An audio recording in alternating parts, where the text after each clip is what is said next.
Estamos aquí para defender la paz, queremos que todo se solucione en paz, pero si hay que pelear por la Malvinas, estén seguros que vamos a pelear. Ahí está la bandera argentina que sigue flameando en el humo, entre el destrozo, sin haber sido dañada, ni por supuesto arriada.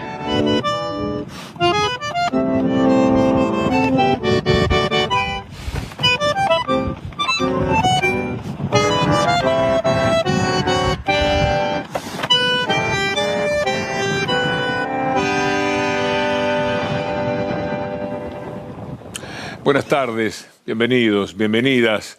Un día de emoción, siempre lo es, por distintos motivos, cada 2 de abril. Es un desgarro, es un dolor, es una angustia, pero al mismo tiempo también es un reconocimiento a los héroes de Malvinas.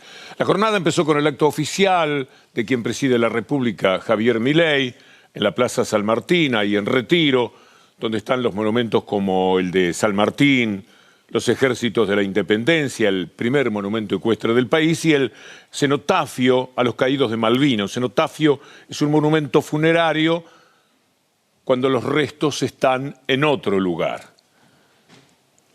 Allí por la mañana, con escasísimo acompañamiento popular, Milei estuvo colocando la ofrenda en algo que para él es llamativo teniendo en cuenta lo poco que ha hecho con respecto a Malvinas y lo mucho que ha sido criticable cada una de las expresiones que vamos a recorrer en este programa que ha pronunciado. Vamos a dejar la pantalla mitad y mitad entre lo que sucedió en Ushuaia, donde estaban 3 gobernadores, Kicillof, Quintela, Melella, y lo que pasaba en Retiro. Hubo otro tipo de fervor en Ushuaia, a donde no puede ir Milei, porque ha hecho un verdadero destrozo con los trabajadores, con la vida de las empresas en Tierra del Fuego. Entonces, después de suspender la cadena nacional, nunca se entendió por qué, participó de este homenaje. Mientras en Ushuaia la situación fue de otra emoción y otra sinceridad.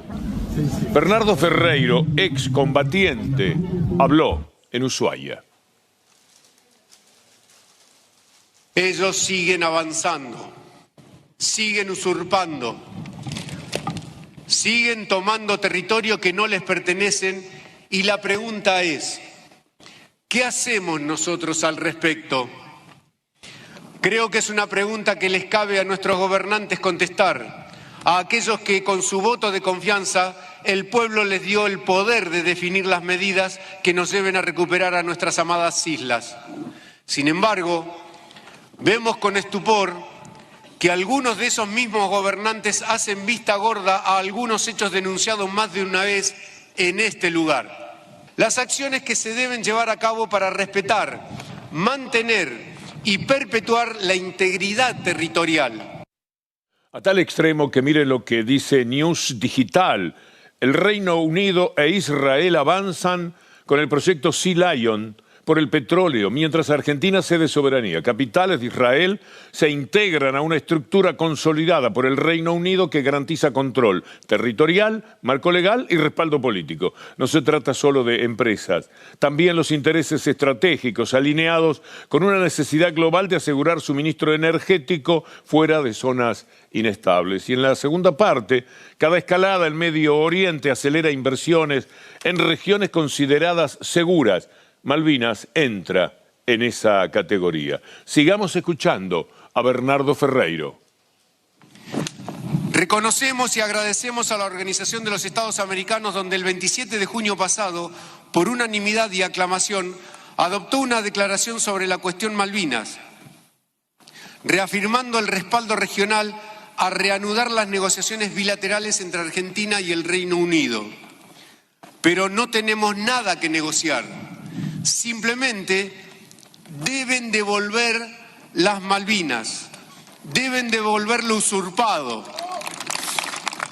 Este pensamiento es traicionado por el gobierno. Lea conmigo página 12. Milei será denunciado por volver a proclamar la autodeterminación de los kelpers. El CECIM La Plata exhortó a Milei a que se retracte públicamente de las afirmaciones vertidas durante una entrevista que dio cipayamente al medio británico The Telegraph, con el que quiso quedar bien, y en uno de los párrafos el autor del artículo señaló que Milei dice que el territorio de Malvinas debería regresar a la Argentina solo a través de la negociación y cuando los isleños lo deseen. O sea, estamos en manos de quienes ocupan la isla para determinar si quieren o no. Imagínese usted cuál es la respuesta de los habitantes de Malvinas. Pero escuchémoslo a Milei para entender perfectamente con sus propias palabras qué es lo que dice.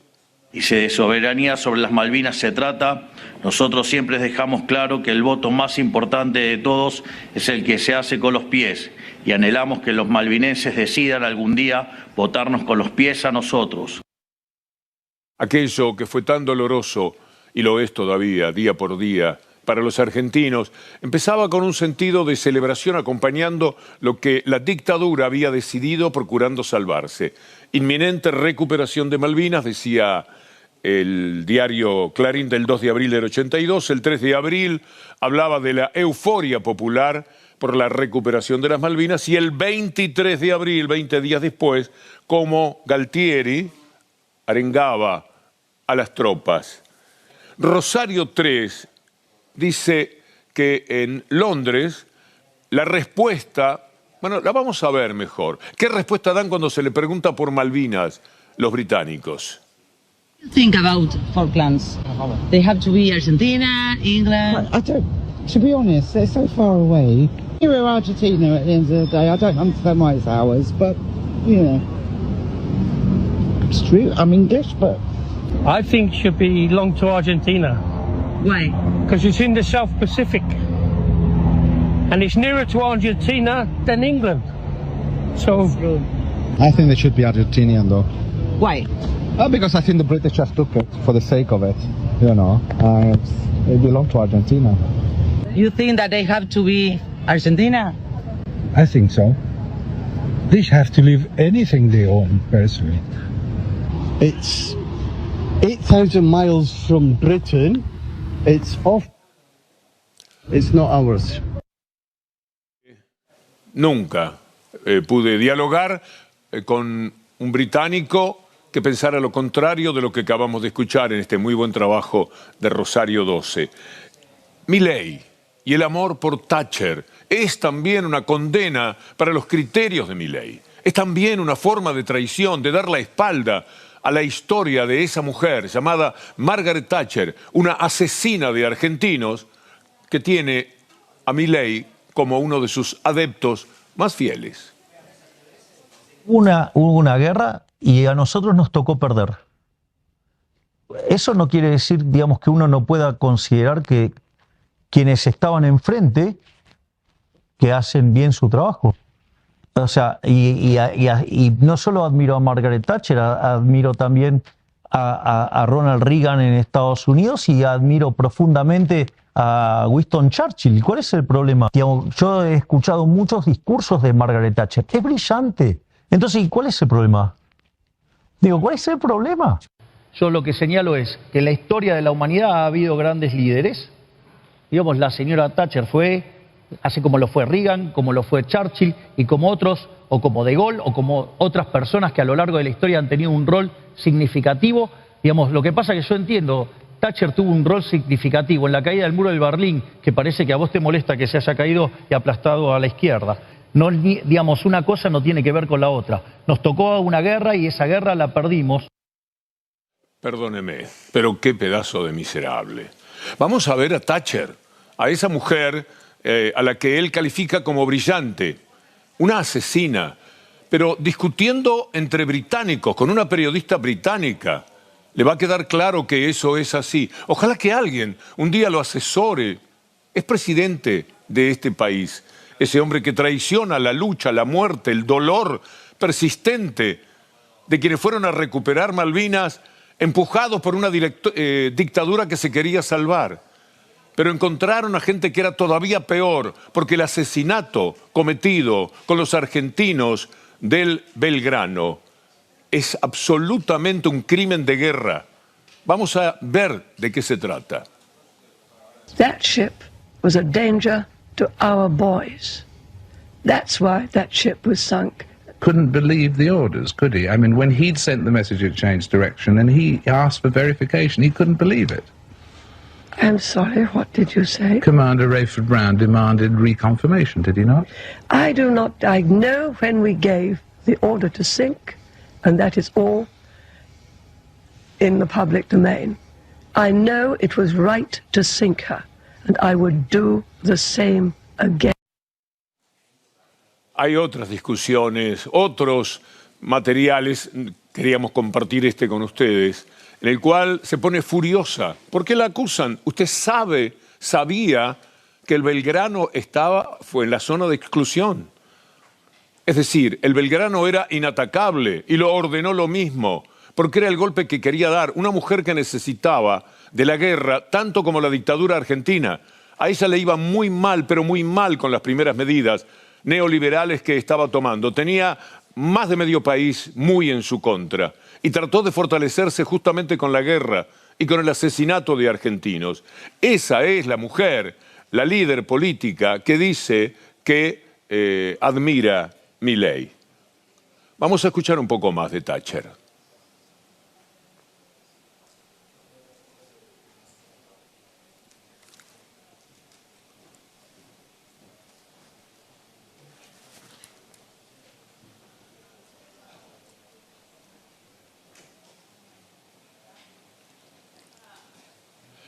Bueno, allí está esa parte de Margaret Thatcher. ¿Podemos escucharla?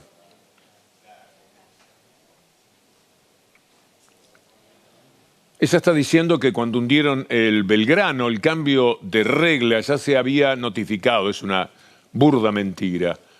A fines de abril ya estaba todo en peligro en la zona de exclusión de Malvinas. Corría el riesgo de ser hundida. Y la manera en la que se lo explicó es que mi tarea, de la cual estoy muy orgullosa, vamos a ver lo que le dice la periodista, quisiera llegar a eso, era cuidar la vida de la gente a bordo de nuestras naves. Intenta hablar la periodista y se sigue. When the Belgrano was sunk, and I ask you to accept this, she was in a position which was a danger to our navy. Mrs. Thatcher, let me ask you this, Mrs. Good. What motive are you seeking to attach to Mrs. Thatcher and her government in this? Is it the inefficiency, lack of communication, or is it a desire for action, a desire for war? It is a desire for action and a lack of communications, because on giving those orders to sink the Belgrano, when it was actually sailing away from our fleet and away from the Falklands, was in effect sabotaging any possibility of any peace plan succeeding, and Mrs. Thatcher had 14 hours in which to consider the Peruvian peace plan that was being put forward to her, in which those 14 hours those orders could have been rescinded. Right, Mrs. Thatcher. One day, all of the facts in about 30 years' time will be published. Esa es la ídola de Milei. Una periodista británica le está diciendo que se sabía perfectamente que era un asesinato atacar al Belgrano. Cientos de argentinos murieron allí. Este hombre ama, admira, aplaude, venera a esta mujer. 8 años antes de la caída del muro, él le atribuye haber tenido participación en eso. Gracias por la información, lo vamos a chequear. Porque no es así como hemos visto esa historia. Pero igual, habían pasado 8 años del asesinato cometido contra los argentinos. Bullrich, Macri, todos ellos han hablado contra Malvinas, despectivamente de Malvinas, desinteresados de Malvinas. ¿Se acuerda cuando Bullrich quería cambiar las Malvinas dándoselas a Pfizer para que trajera las vacunas que nunca llegaban a ningún país y que no hubieran llegado a tiempo jamás a la Argentina, aunque esa es otra historia, otro tema? Recordemos esto de Bullrich. Pfizer no pidió ni cambio de la ley y ni pidió, lo único que pidió fue un seguro de caución, como se lo pidió a todos los países del mundo, que es algo razonable. No pidió ni los hielos continentales, ni la... Bueno, no sé. La Patagonia. Las Islas Malvinas se las podíamos haber dado. Las Islas Malvinas se las podíamos haber dado. ¿A usted qué le parece, gobernador Kicillof? Porque hoy estamos homenajeando a los veteranos, saben cuál es mi posición en general, saben lo grave que es para mí en muchos aspectos lo que está ocurriendo, pero debo decir que esto nos llena de orgullo y nos hace mirar para adelante también. Tenemos un pueblo que no admira a Margaret Thatcher, tenemos un pueblo que recuerda a quienes dieron la vida por las Malvinas y por todos nosotros, así que hoy es un día de respeto. Es importante estar en Ushuaia, poder estar en Ushuaia, poder poner los pies en Ushuaia, donde a Milei no creo que se le ocurra, porque ha destruido la producción y el trabajo de la provincia, algo que también mencionaba Axel Kicillof. Es emocionante, la verdad, también recibir el cariño, pero sobre todo dar el apoyo a quienes luchan en condiciones tan difíciles. Nos hablaban, y es la realidad, 40% de pérdida de puestos de trabajo, 55% de las máquinas sin funcionar. La verdad que es muy triste, porque esto no es una cuestión de solamente económica, sino de sostener en el suelo nacional nuestra presencia y bueno, una permanente apuesta. La pena que esa apuesta sea el trabajo y no a esta realidad tan dolorosa. Se apagan las luces, se apagan las máquinas y la gente protesta afuera. Se van quedando sin trabajo en las empresas de Tierra del Fuego. Esta es la consecuencia de un modelo económico que deja a los argentinos afuera. Nosotros pretendemos que le importen los argentinos de Malvinas, los caídos en Malvinas y los caídos más tarde por el inmenso dolor y trauma que la guerra dejó en cientos de excombatientes suicidados.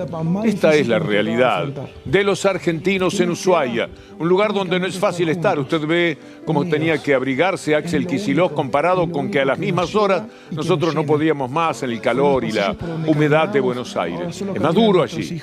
Ofrecen trabajo para que la gente pueda encontrar un motivo para su vida, pero se lo quitan desaprensivamente, para que ese trabajo sea el alimento de obreros de otros países, pero no de la Argentina.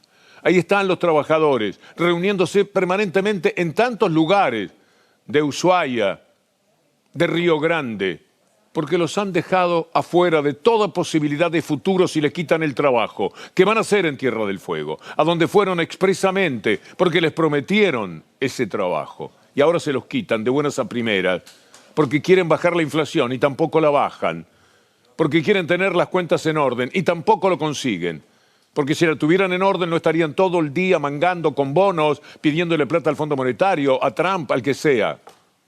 En consecuencia, nada les ha funcionado después de crear esta situación pavorosa. Piense siempre en cada trabajador. Las estadísticas a veces nos llevan a confusión, 30%, 25%, ¿qué es eso? Es una cantidad enorme de seres humanos. Piensa en cada uno de ellos cuando se van a dormir sin trabajo, cuando se levantan sin trabajo y sin saber dónde buscarlo. No es fácil en Ushuaia. Pero volvamos a lo que se ha hecho por los combatientes de Malvinas. Hubo un momento en que había una discusión, los que fueron a Malvinas y los que se quedaron esperando ir, que también estaban en combate, que también estaban en peligro, que también estaban dispuestos a jugarse la vida, y no se los reconocía. El general Martín Balsa cuenta en qué momento se produjo ese respeto, ese reconocimiento. En 2005, 2006, el presidente Kirchner, con acuerdo del Congreso, que creo que fue una ley aprobada por unanimidad, una pensión nacional. Para todos igual, está muy bien. Es decir, yo la cobro, sí, nacional, pero mis litoraleños, mis soldados, cobran lo mismo. Actualmente más o menos 1 millón de pesos. Cada vez son menos, porque cuando se muere se extingue. Pero eso fue a partir del 2005, 2006, 2007. Sí, el tiempo en el que con toda autoridad se podía hablar de Malvinas de esta manera.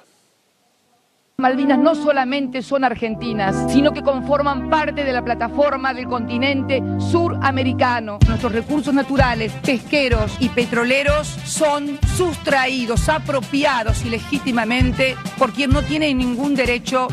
La verdad sobre Malvinas es que constituye la base militar nuclear de la OTAN en el Atlántico Sur. Universalizar la cuestión de Malvinas, que no es solamente una cuestión caprichosa de un país, sino que es también una visión acerca del mundo en el que queremos vivir. Hoy, 2 de abril, honor y gloria a los que murieron por Malvinas, y honor y gloria a valores universales que deben retornar para un mundo mejor. Hubo un momento de reconocimiento también para lo que significó aquel esfuerzo, aquella heroicidad de Malvinas. Cristina Fernández de Kirchner lo juzga a ellos y a las madres como los refundadores de la democracia en la Argentina. Indefectiblemente nos conduce también a Malvinas una dimensión histórica. ¿Qué significó Malvinas, además, en la historia? ¿Qué pasó en esta historia? Ustedes, los combatientes de Malvinas, fueron finalmente, junto a las madres, los que parieron la democracia, y fue precisamente Malvinas la que terminó y puso punto final a la historia del partido militar en la Argentina. Del 2022. Nos acompañamos con León para la vida. Una forma de que cada imagen sea una caricia en el corazón de quienes se jugaron la vida, de quienes pasaron por lo inimaginable, porque fueron castigados duramente por sus superiores, por los profesionales del ejército, esos jóvenes, de los cuales alguno moría con un rifle que no disparaba en sus manos. En el desamparo más absoluto, hambrientos, si encontraban un animal, tenían que carnearlo para comer algo, y por eso podían ser durísimamente castigados. Con hambre, sin ropa, sin las armas adecuadas, a los 20, 21, 22 años, estaban allí, dejándolo todo, peleando por la Argentina, tomando conciencia en cada paso, en cada avance, en cada trinchera, del sentimiento de lo que entendemos por patria. Eso lo sintieron como nadie, lo vivieron y lo murieron como nadie en esta historia de la Argentina después de las luchas por la independencia. Ahí está el León Nacional, León Gieco, hablándonos de que para la vida tenemos que encontrar ese gesto heroico también de quienes lucharon en Malvinas. Y merecen todo el respeto y toda la consideración, y que esa lucha nunca decaiga. ¿Cómo hablar a favor de Thatcher? ¿Cómo hablar a favor del dominio británico? ¿Cómo estar del lado de semejante robo a la vista de todo el mundo, que también lo conocen los propios británicos a los que acabamos de escuchar? La mayoría, la inmensa mayoría, sabe que Malvinas es Argentina. ¿Qué tiene que ver ese territorio lejano que ellos también, a punta de fusil, de bayoneta, dominaron en 1833? Iluminados por el fuego, iluminados para la historia, iluminados en nuestro corazón. Así transcurre un 2 de abril más, pensando en cada soldado que quedó allá y en cada soldado que vino, que pudo volver, pero no pudo resistir. Y en cada familia que pudo recuperarlos y todos los días están atentos a cómo viven, a cómo reaccionan. Porque se aprendió demasiado con el sufrimiento de cada uno de ellos. Y entonces, cada familia que tuvo allí a su luchador, a su guerrero, a su soldado, sabe que siempre están en peligro de la lucha que llevaron adelante en Malvinas.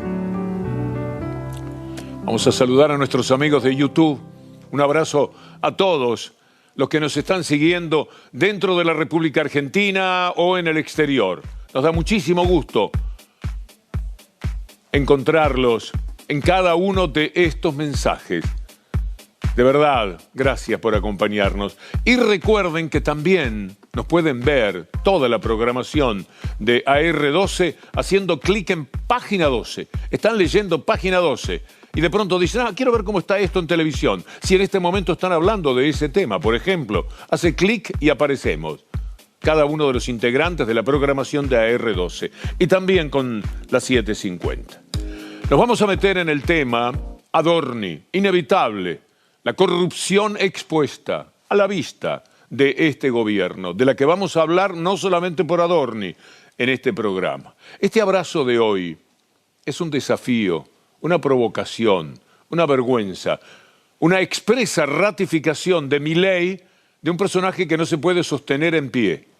Ahí va con los ojos de alguien que se había levantado un poco tarde para este día, a abrazarse con Adorni, a decirle te quedás, hagas lo que hagas, viajes a donde viajes, así sea a Hawái, como dicen ahora también. Parece Marco Polo a esta altura, Adorni. Muchos, pero muchos viajes, que da la impresión se van a ir conociendo poco a poco. Claro, Adorni era capaz de decir que la vara colocada por Milei en la vida de los argentinos, de los gobernantes de este país, era muy alta, más alta que nunca. ¿Dónde estará la vara? ¿Quién la pone a cierta altura? Escuchemos a Adorni. Y quiero dejar algo en claro. Ningún otro gobierno sostuvo una vara tan alta como la nuestra. Nunca. Ningún otro gobierno bajó el gasto público, redujo la cantidad de cargos o pisó los salarios de los funcionarios tanto como este. Un ministro gana casi la mitad hoy de lo que ganaba un ministro con Alberto Fernández.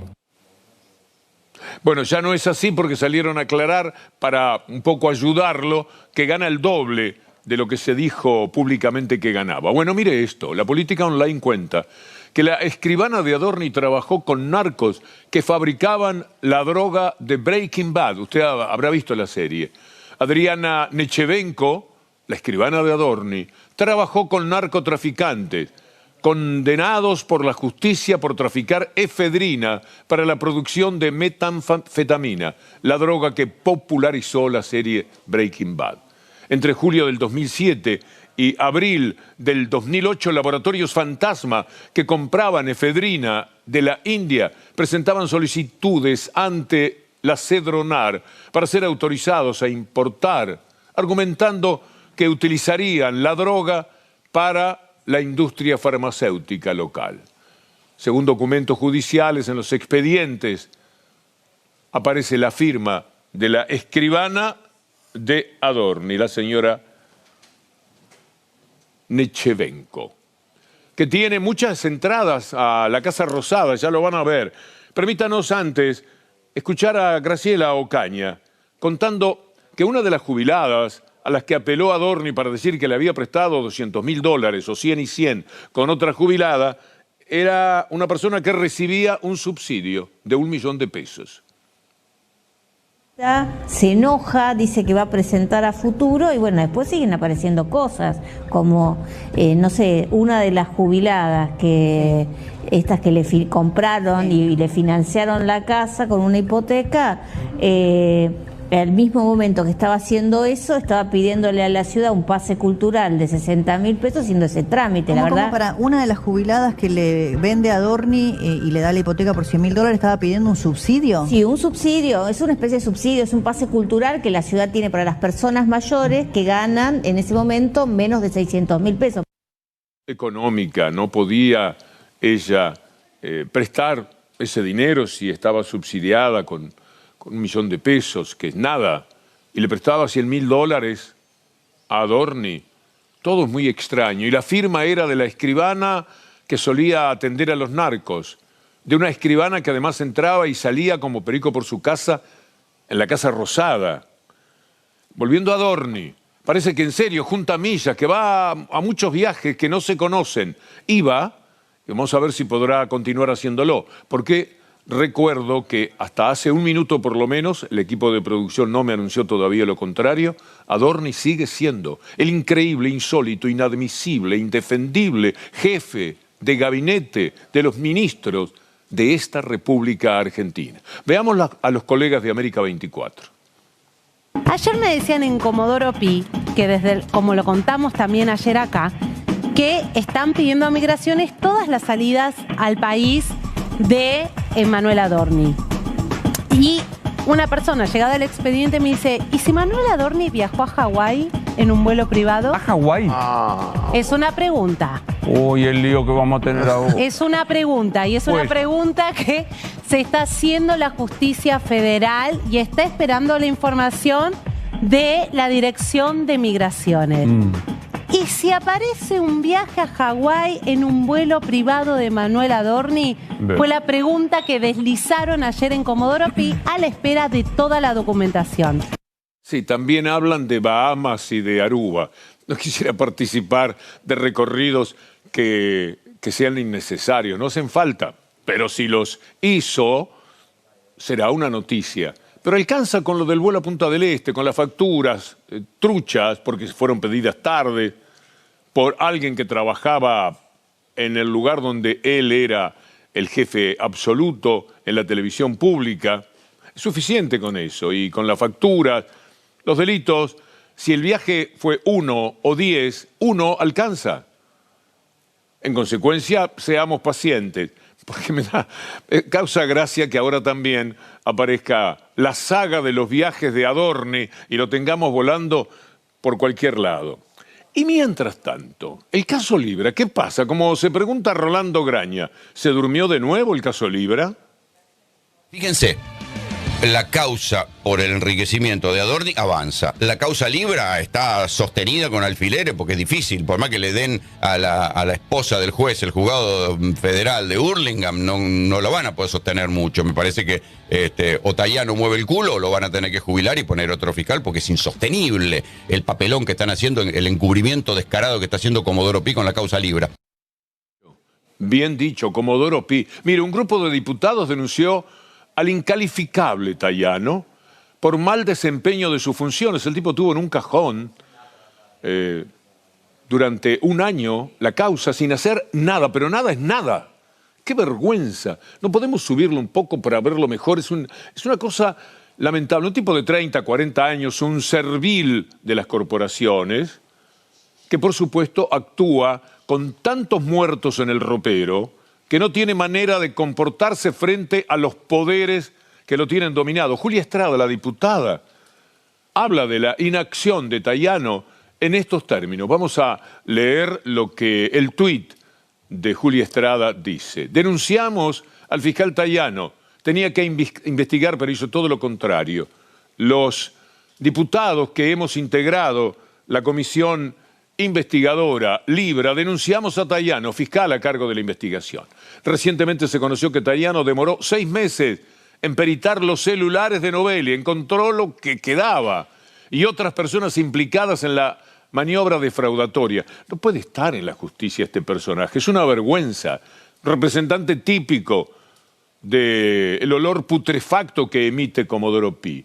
Una vez recibidos los informes periciales, dice Julia Estrada, en noviembre pasado, que destaparon el evidente vínculo de Milei y Karina con la estafa, no tomó medida alguna y no las hubiera tomado si en las últimas semanas no se conocían los resultados periciales por vías periodísticas. El valor de las filtraciones, como resalta en su magnífico libro Filtraciones, Santiago O'Donnell. Durante 2025 y en el marco de la comisión investigadora pedimos acceso a la causa y Tayano lo negó. A un año de los hechos y con abundante prueba, Tayano no dispuso llamados a indagatoria ni formalizó imputaciones. Es decir, que este hombre no tiene vergüenza. Es tan modesto que lo dejamos de lado. Incurrió en mal desempeño porque provocó demoras injustificadas en la producción de pruebas y otras conductas que debía a la objetividad. Su rol exige, tal como señalamos en la denuncia, una actuación concreta, eficaz y orientada al esclarecimiento de los hechos. Tayano ha hecho todo lo contrario Y por eso lo denunciamos. Pero no se detiene en Adorni, en Libra, en Andis, la corrupción de los Milei y de toda la banda, porque son una banda nefasta, que al mismo tiempo que roba tanto hace mucho daño al pueblo. Si por lo menos se ocupara de no hacerle la tarea, la vida imposible a millones y millones de argentinos, sería un poco menos grave, porque estamos acostumbrados a que pueda existir algo de corrupción, nunca expuesta, nunca tan visible como la que está mostrando este gobierno.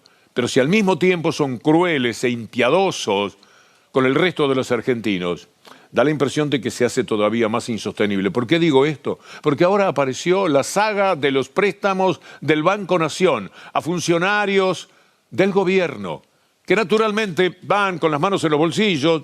Me manda Milei, me manda Adorni, vengo porque soy del palo.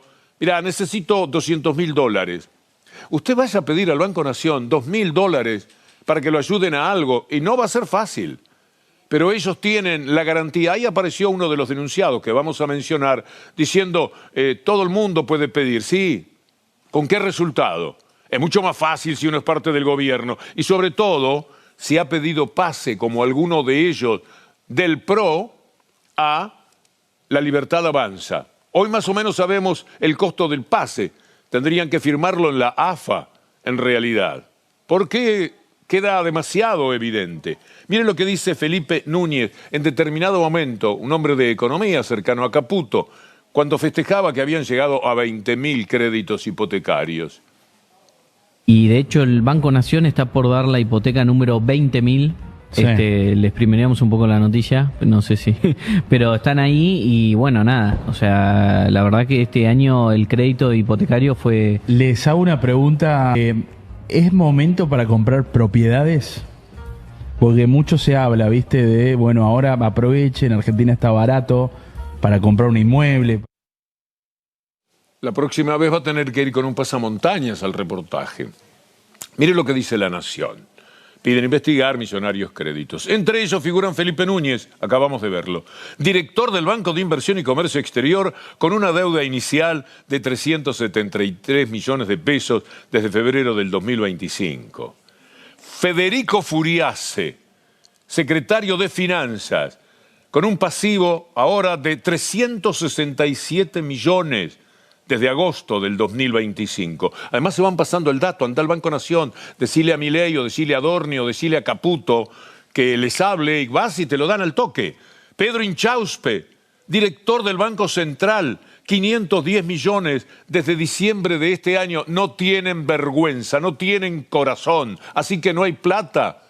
Están vaciando el Banco Nación y no hay plata y lo están vaciando para después vendérselo a los privados y que otros hagan el negocio, porque el Banco Nación es superavitario pese a estos ladrones de guante blanco. Leamos Juan Pablo Carreira, director de Comunicación Digital y titular de la Oficina de Respuesta Oficial, un crédito de 112 millones. Emiliano José Mongilardi, director de YPF, che, te hace falta, en serio. Tomó 309 millones.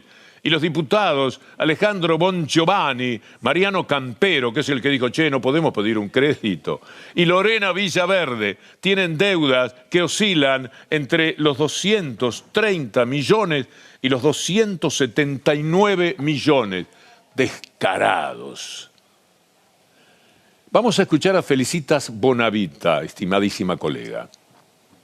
¿Quiénes son? Uno de ellos es Felipe Núñez, que es director del Vice, cercano a Caputo, defensor de las políticas de Caputo y además uno de los integrantes del staff del canal de streaming libertario Carajo. Accedió a 475 millones de pesos en febrero de 2025. Federico Furiase es secretario de Finanzas. Antes había sido empleado de Caputo en la consultora Anker. Accedió a 367 millones de pesos más 100 millones en otro banco estatal, en el Banco de la Ciudad. Juan Toe, en realidad Juan Carreira, un tuitero, un troll, podríamos decir, que además es funcionario del Estado y tiene a su cargo la Oficina de Respuestas Oficial, sin mucho éxito, debemos decir. También accedió a un crédito millonario. El caso de Villaverde es particular porque intentó acceder a un crédito en su provincia, no catalogaba y finalmente lo logró a través del compromiso del entonces titular del Banco Nación, Tilar. Hay que reconocerle a Manuel Adorni que parece que buscó financiamiento en el sector privado. Vamos a ver qué dicen las jubiladas que supuestamente le prestaron $200.000 para la compra del departamento en Caballito. Mire lo que dice Página 12 Rosario. Alejandro Bongiovanni, 255 millones, el diputado nacional por Santa Fe, integra el listado de funcionarios que accedieron a créditos del Banco Nación. 255 millones de pesos, ahora en enero del 2020. Qué buen verano se pasó Bongiovanni. Lo felicito, pero no lo envidio. Apenas un mes después de concretar su traspaso del PRO, póngalo en la AFA, en serio. Eso fue que el costo del pase. Macri, hombre de fútbol, tiene que estar más atento. Se lo sacan por 255 millones. Yo creí que valían más sus diputados. Qué tristeza. Es que si no jugamos con esto, porque además mire los sinvergüenzas que son. Todos ellos, este bandidaje que gobierna el país, todos ellos son antiestado. Pero cuando piden plata no se la piden a los bancos privados, mire usted, se la piden al Banco Nación. No, si esto es, no para indignarse, hay que buscar otra forma de reaccionar, más vital, frente a este atropello, no solamente a la economía del Banco Nación, pobre Banco Nación, cuando no está, ¿cómo se llamaba el que le daba a Vicentín 23.000 millones? García, ¿cuánto era? González Fraga, me vino bien la duda para mejorar. Lucas Liach, González Fraga, 23.000 millones. Claro, frente a eso, esta gente son muy modestos en el pedido, 370 millones, 400 millones, moneditas. Así se roba en el gobierno. Eso es directamente ir. No puede ser que se beneficien con el banco del Estado al que fustigan, critican, denigran, desguazan. Y los tenemos ahí esperando que suene la campanita como en cualquier ventanilla, y van a ventanilla y se llevan 300 millones de pesos. Es insoportable, ¿no? Mire lo que le pasa mientras tanto a una jubilada. Esto es, en la marcha de ayer se desmarcó y se encadenó. Nos están matando, dice. Mire usted, una cadena para quedarse allí, para que se enteren de lo que está padeciendo, de lo que está sufriendo. Por suerte, hasta ese momento por lo menos no le había pegado a la policía. Escuchémosla, su explicación. Muy simple, porque nosotros los jubilados, con todos estos señores, estamos condenados a la muerte y queremos vivir, queremos disfrutar la vida. Y desgraciadamente todos los jubilados estamos sin atención médica. Un claro ejemplo soy yo y por eso tomé la determinación de encadenarme. ¿Cuántos años tiene y cuál es su presente? 69 años, tengo un presente lindo a nivel familiar, pero a nivel salud tengo un presente muy complicado. ¿Lo económico? Económico estamos como todos. Un día comemos y un día no comemos. Y comemos gracias a, en mi caso, gracias a mis hijos y la ayuda que tengo. Lo preocupante es cómo nos condenan a todos a la muerte. Hay penas de muertes en todo el mundo. El Señor está empleando esto al no atendernos, al no tener la atención médica. Es verdad, no nos olvidemos que del 24 al 25 murió un 10% más de personas mayores de 65 años. Y tiene que ver con esta situación. Jubilaciones versus la inflación. El haber mínimo contra la canasta de hoy. Casi 19% para abajo. Pero el haber mínimo con la canasta actualizada sería 28%. Esa es la realidad mínima de lo que han perdido los jubilados. El bono es ampliamente demostrativo. 70.000 pesos desde marzo del 2024. Ya cumplió más de 2 años. Este mes tendrían que haber cobrado 198.000. De acuerdo a la inflación mentida, pero inflación que es con la que se trabaja al fin de cuentas, por el INDEC de La Baña, que cuando pasó a darle vergüenza que había dicho que lo iba a cambiar porque estaban de acuerdo en el propio gobierno, le dijeron no lo vamos a cambiar nada porque se nos va todo de las manos. Entonces me tengo que ir, dijo Labaña en un brote inesperado de vergüenza. Hernán Lecher comenta cómo está de mal el dato de la pobreza. Si miden todo mal, por supuesto también la pobreza. La medición de la pobreza es distinta, utiliza una canasta que se llama canasta básica total, que es una raya, y después pongo los ingresos.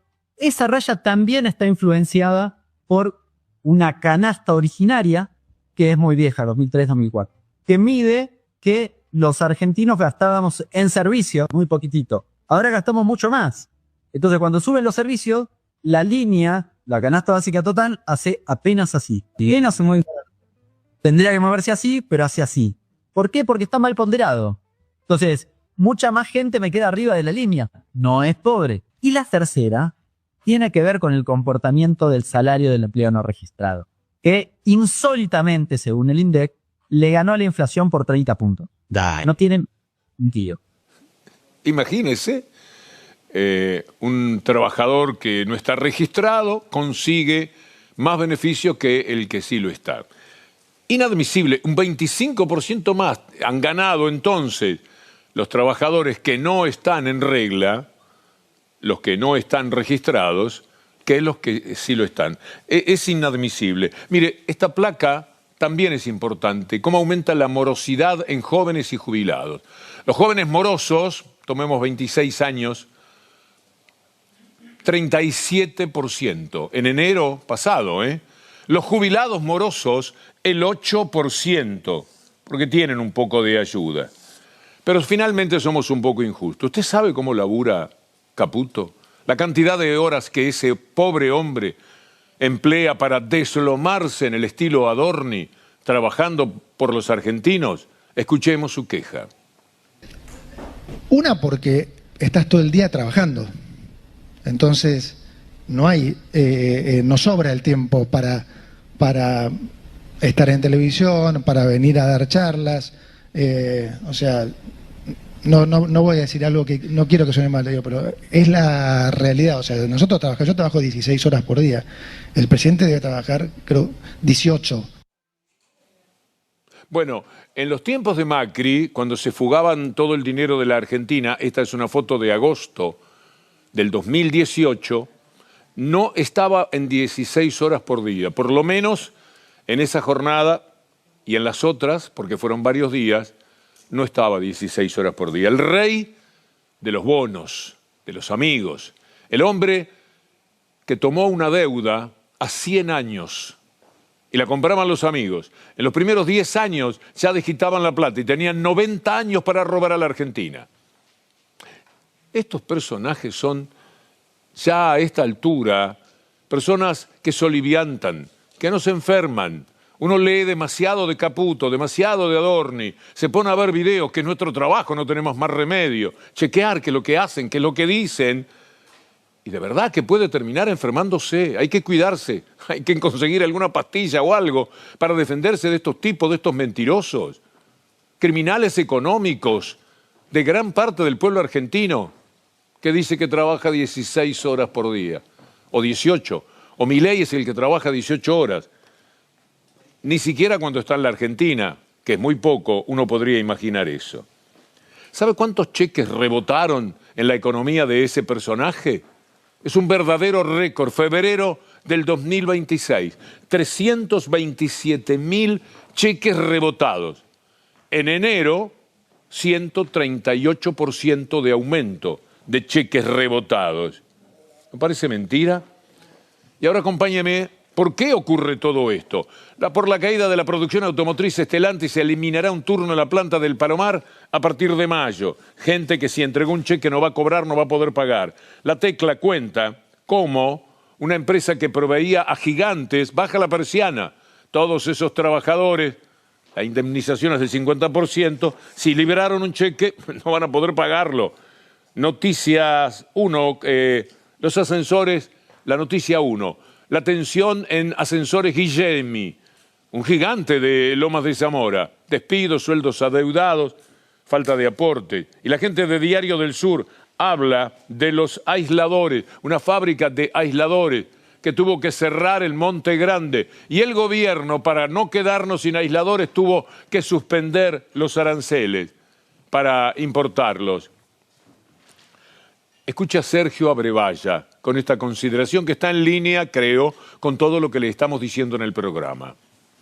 Cerró FAPA, una fábrica histórica, casi 70 años produciendo porcelana para aislamiento de conducción eléctrica. Era la última que quedaba en la Argentina, no fue la única, pero hace 10 años era la que quedaba y abastecía casi la totalidad del mercado interno. Tenía un arancel antidumping que reforzaba en el importado el costo para que la competencia fuese leal, pero no alcanzó porque el dólar está bajo, no alcanzó porque dice la Cámara Cadiel que la recesión es grande y más del 40% del sector está despidiendo gente y achicándose.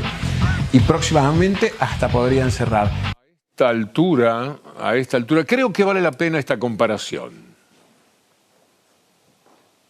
Uy, mis queridos televidentes que nos están oyendo, resulta ser que cuando se robaban un PBI, los argentinos no se endeudaban, los argentinos tenían mejores salarios, lanzábamos satélites al espacio, se construían viviendas, se construían universidades, o sea, alcanzó para todo eso, alcanzó para pagar la deuda al fondo y reestructurar la deuda externa, tener los mejores salarios, tener universidades nuevas en todo el conurbano y en todo el país. Cuando terminamos nosotros, cada provincia argentina tiene una universidad pública nacional. Alcanzó para todo eso y cuando llegaron los honestos y los transparentes, no les alcanzó para nada y recibieron un país desendeudado. Me parece que son, preguntas a formular.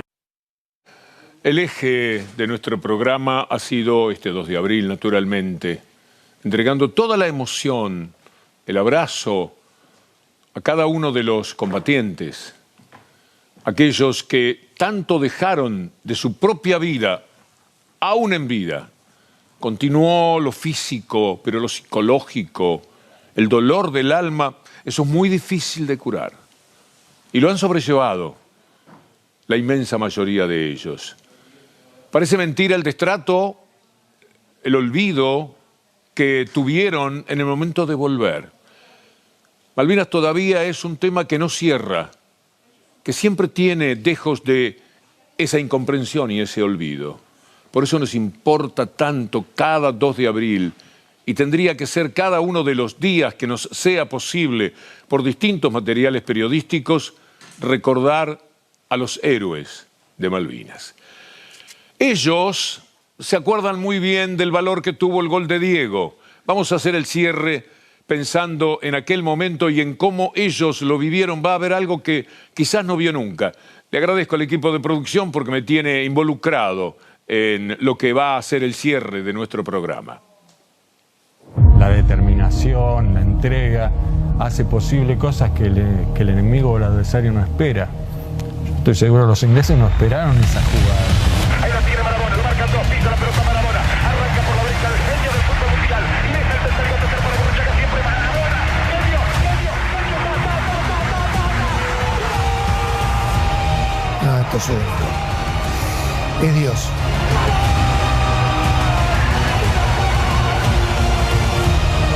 Tú sabes que cuando llegaba un avión, por el bloqueo aéreo, desde la posición veíamos que llegaba al aeropuerto y cuando llegaba gritábamos gol. Nos ponía de nuevo visibles porque estábamos, existíamos, no nos querían ver, esa es la verdad.